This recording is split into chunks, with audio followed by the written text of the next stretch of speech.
Hey guys, coldbrew here. Welcome back to another video. Today we're showcasing Starborne Frontiers, an RPG based in space. If you're somebody who loves these types of RPG games where you develop your characters, heroes, this time around you're developing heroes who own ships and you're battling it out in space. Thank you to Starborne Frontiers for sponsoring today's video. And guys, you will find the download link down below the description and comments of today's video, as well as a promo code for you guys to get some freebies to get your journey started in Starborne Frontiers, which is available on all types of platforms, including Steam, your phone, and you can cross-play between those two and enjoy as much as you like the game on your PC, on your phone, while you're playing on the couch.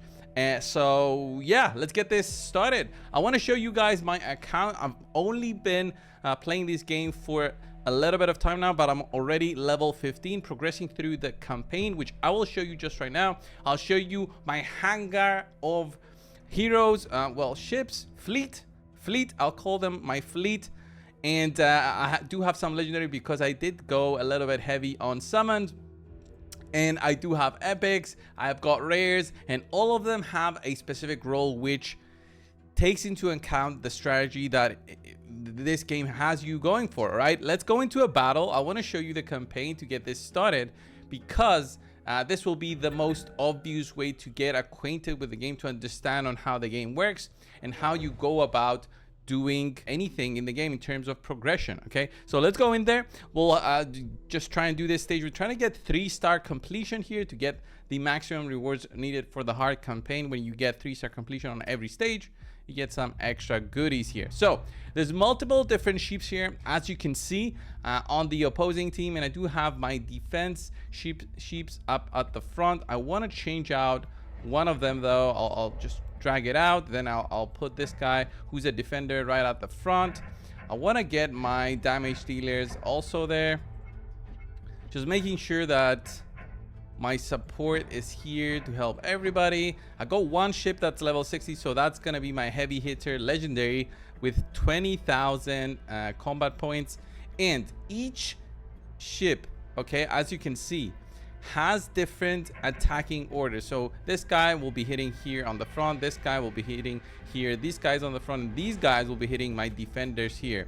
So I might as well switch these two together to have my level 50 getting attacked. I'll get my support there, maybe put the defender over here, the other defender over here, and although I'm getting attacked there, maybe need to switch things around so I don't get attacked there. All right, so this is basically my strategy with this one. Once we get the fight started, you can either go 2x mode, 1x mode, and you see the fight just going on. Every ship is doing their skills and attacking on an automated sequence of attacks. Okay, right here we are doing relatively okay. We're a little bit low here on the front, which is what I fear to get the 3-star completion, but I do have my support here in the middle, which helps them out. My support there is bringing in the heals, and with that you are staying alive and managing to get the 3-star completion. If you've played these types of games before, then you know the deal. You know, to get the 3-star completion, you need to have every one of your ships in the fleet alive, and of course defeat the enemies within you know, the allotted time, depending on the difficulty. Okay, so right now, easy as that, you are completed the 3-star, then I'll go to the next one, and that's how it goes.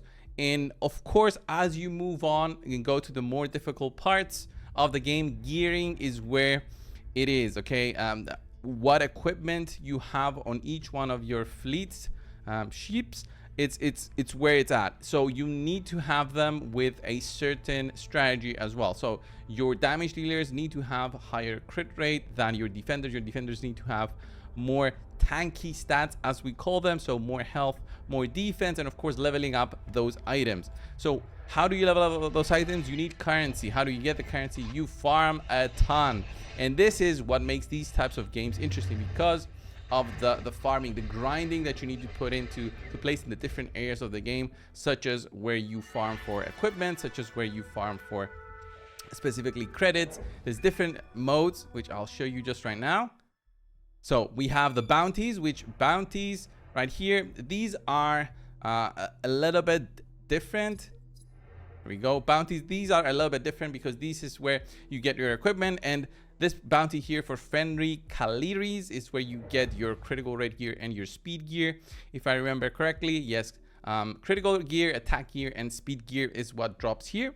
So that is where you'll be spending a lot of your time when you start out to try and push for this specific stage. So let's go and have a look at stage 7, which I have my best time of completion at 13 seconds. I found level 8 very challenging when I tried it. So let's just see on this one. So before we get into this fight, you'll see that the enemy is just straight up attacking my boy there. So I don't want to have that happening.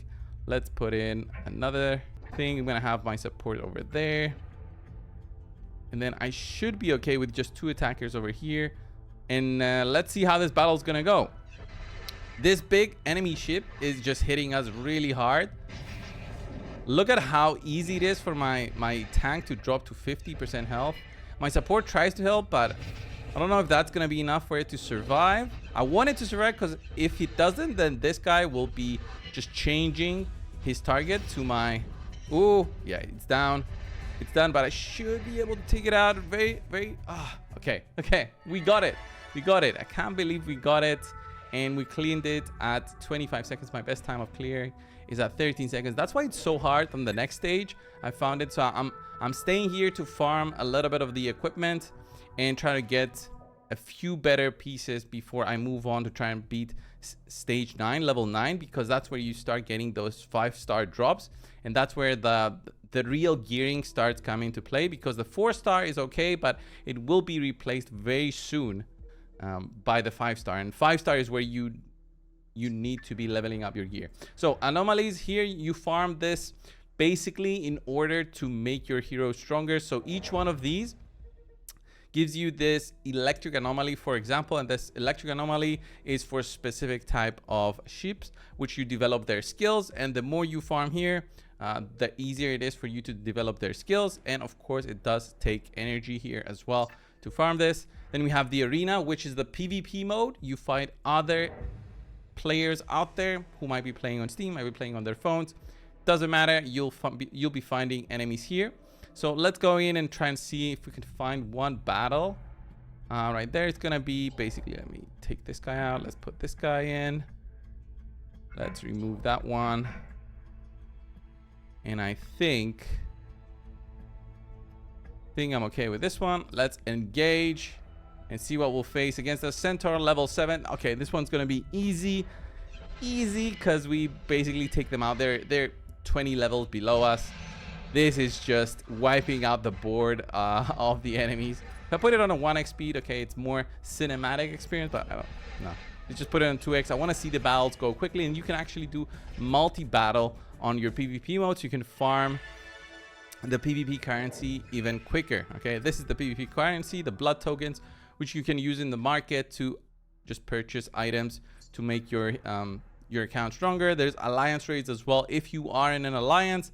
And then there's the Abyss as well, which is basically a different difficulty mode, which you can slowly acquire more and more currencies for the game as you're pushing through for this one. I'm only 43% completion on this one. And then we also have the dispatch mode, where the dispatch mode is not a gameplay mode.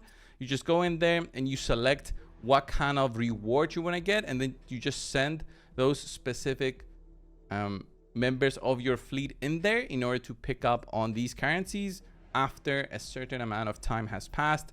It's a very familiar type of system, but it does take into control of some of your heroes, so you might not have them, your fleet, so you might not have them available later on. So if I use these guys, these are now dispatched and I can't use them. So straight up as that, but you do get the rewards in about, what was that, 4 hours? 4 hours. So pretty cool. And eventually, once you get lots of rewards here, you can actually pick this guy up, which is Lev, I guess. I don't know about that one. Have not really went into researching every single one of the fleets. So if you guys know a little bit more about the game, leave me some thoughts down below. So let's go and see how summons look within this game. I want to show you this part, which is basically the summons, how the animations look. And of course, it's based on randomness. Okay, there's 1% chance on the specialist beacons to get a legendary, 10% on experts, and 100% on elite beacons. I only have the specialist ones. So we'll do this, and a different glow will show up depending on what I'll get. So if I get an epic here, yeah, it's gonna be purple. There's the one epic here on the right side. We can do one more recruitment here. Let's see if we can get the yellow glow. No, it's not there, but I did pick up one epic. Maybe one more. Maybe one more. So if you do get copies of specific sheeps, you can actually use them to refit them, basically making them stronger from the copies you have. So there's that. It's not a complete waste, obviously, if you get copies of them. And of course, you also can do fusions here, where you get specific sheeps based on what you've summoned. If you do happen to have some of these specific ones, you are able to get them. Or if you're collecting fragments for this guy, the incinerator, you can pick him up, which is a legendary unit. So the hangar, this is where you'll be seeing your units. And let's see how my attacker is built. My boy here, okay, Judge. I love the name, by the way. Judge sounds so strong. So I've built him with a little bit of crit rate, but very high attack. As you see here, 9,000 attack, a little bit of crit rate, a little bit of crit power.